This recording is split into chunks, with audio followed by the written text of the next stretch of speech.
ପ୍ରିୟ ଲୋକମାନେ, ଅନେକ ଲୋକମାନଙ୍କ ଜୀବନରେ ଗୋଟିଏ ଉନ୍ନତି ହେଉନଥିବ। ଯେଉଁ ବିଷୟ ଆପଣମାନେ ଚାହୁଁଛନ୍ତି ସେହି ବିଷୟ ହେଉନଥିବ। କାରଣ କାହିଁକି ଆପଣମାନଙ୍କୁ ଗୋଟେ ବିଷୟ କହିବା ଯେ ଆପଣମାନେ ନିଜେ ଭାବନ୍ତୁ ନାହିଁ ଯେ ପ୍ରଭୁ ମୋର କଥା ଶୁଣୁନାହାନ୍ତି, ପ୍ରଭୁ ମୋ ପ୍ରତି ଦୃଷ୍ଟିପାତ କରୁନାହାନ୍ତି, ପ୍ରଭୁ ମୋ କଥା ଉପରେ ଧ୍ୟାନ ଦେଉନାହାନ୍ତି। ଯଦି ଅନେକ ଲୋକମାନଙ୍କର ଯଦି କୌଣସି ପାଇବାର ଯଦି ପ୍ରଭୁ ଯଦି ତାହାଙ୍କୁ ଦେଇଦେବେ, ସେ କ'ଣ ହେଇଯିବ? ଗର୍ବିତ ହେଇଯିବ, ଗର୍ବ ହେଇଯିବ। ଯାହାର ମନ ଯଦି ଗର୍ବରେ ପରିପୂର୍ଣ୍ଣ ଥିବ, ପ୍ରଭୁ ତାଙ୍କୁ ଡେରିରେ ଏକା ଦେବେ। ଯେଉଁ ବିଷୟ ରଖିଥିବେ ପ୍ରଭୁ ସେଟା କ'ଣ କରିବେ? ଡେରିରେ ଦେବେ। କାରଣ କାହିଁକି ବୋଲି କହିଲେ, ଯେଉଁ ବିଷୟ ସେ ପାଇଲା ପରେ ସେ କ'ଣ ହେଇଯିବ?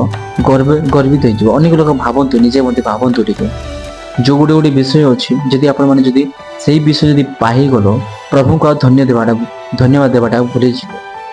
ଅନେକ ଲୋକମାନେ ଅଛନ୍ତି, ସେଥିପାଇଁ ଅନେକ ଲୋକମାନଙ୍କୁ ପ୍ରଭୁ ଦେବେ ନାହିଁ ଜାଣିକି ମଧ୍ୟ।